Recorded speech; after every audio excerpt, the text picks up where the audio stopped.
Qual é a costura que está hoje correndo dentro do PSDB? É nessa reunião que o Chico falou de amanhã não sacramentar apenas a recondução do Bruno Araújo para 2022, mas que ele permaneça no comando do PSDB até 2023.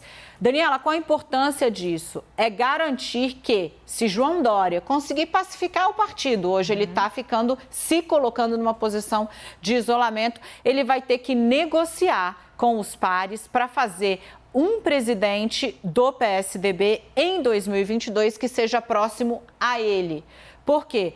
Quem vai presidir o partido em 2022, a partir de maio de 2022, vai coordenar a formação de alianças com outras siglas pelo Brasil e o próprio processo interno e com os aliados da escolha de um nome para disputar a presidência. Por isso é tão importante. E o que está se desenhando agora é dizer: Bruno Araújo está com o mandato renovado e com a possibilidade de se renovar por mais um ano, deixando ele no poder até 2023. Recado que não poderia ser mais eloquente para o governador de São Paulo, João Dória. O que está sendo dito é o seguinte: o estilo de Dória excessivamente incisivo, muito personalista, está criando um clima ruim não só no PSDB, mas com partidos com os quais o PSDB sempre conversou, como é o caso do DEM. O Chico contou que a Semineto desmentiu João Dória nessa semana. Ninguém vai arrastar o PSDB para um suicídio. Foi a frase dita hoje pelos articuladores dessa medida. Antes da gente chamar o Yuri e a Renata, vamos só trazer aqui aquela nossa arte, nosso telão principal, para a gente fazer essa linha do tempo aqui a respeito. Hoje está difícil, mas a gente se movimenta, tá dando. Bom, tá aqui um dos personagens principais, o governador João Dória. O que a gente precisa lembrar é que Dória não é um quadro orgânico do PSDB. Ele foi colocado lá pelo governador de São Paulo, ex-Geraldo Alckmin, que hoje já não tem tanta relação com ele. Esse moço aqui, sim, é um rapaz governador do Rio Grande do Sul que nasce ali como uma figura orgânica do PSDB e uma cara desse novo PSDB. Esse é Bruno Araújo, é um tucano raiz, está lá há muito tempo e é o atual presidente. Foi muito próximo de Aécio Neves, foi muito próximo de João Dória e agora já está para lá de novo. Colocaram ele do lado certinho ali da Glória. Por que isso é importante? Para a gente entender que João Dória é quase uma erva daninha no tucanato. Ele não é uma figura que vem do PSDB de 80, com Fernando Henrique, com José Serra, com Alberto Goldman, com o próprio Aécio Neves, com de onde veio ali Tancredo, que era do MDB, enfim. Não, ele chega muito depois e pelas mãos de uma pessoa que hoje foi obrigado tanto a se afastar do partido como dele, uma pessoa que o acusou de traição na eleição de 2018. Essa é a seara e tem mais análise aí. Chama aí, Glória, comanda o bloco. Yuri Pita e Renata Agostini, os dois vêm para cá agora para a gente conversar um pouquinho sobre essa situação aí do PSDB. A gente vem conversando aqui ao longo da semana, né, sobre tudo que vem acontecendo ali dentro do partido e a gente viu ali, inclusive, conversando hoje com o governador do Rio Grande do Sul, conversar aqui com o Yuri primeiro, que está aqui do meu lado. A gente já conversou um pouquinho mais cedo, eu e a Dani, né, com o governador do Rio Grande do Sul, e ele, inclusive, disse ali que ele tem muito mais proximidades do que distanciamentos, por enquanto, de João Dória. Assim, inclusive porque o estilo de Eduardo Leite de fazer política, e isso eu ouvi de um dos parlamentares que estava no almoço de hoje lá em Porto Alegre, o jeito dele de fazer política é de agregar e não de distanciar. E ele colocou isso à prova nessa entrevista que vocês conduziram muito bem. Quando ele coloca essa frase de que que primeiro é preciso definir o projeto e depois os nomes, foi exatamente isso que ele disse também para os 13 deputados que estiveram lá no Rio Grande do Sul, 2 da própria bancada gaúcha do PSDB, outros 11 de outros estados, das 5 regiões do país. Tinha gente do Nordeste, do Norte, do Centro-Oeste, também do Sudeste, principalmente de Minas Gerais, estado de Aécio Neves, não por acaso estavam lá.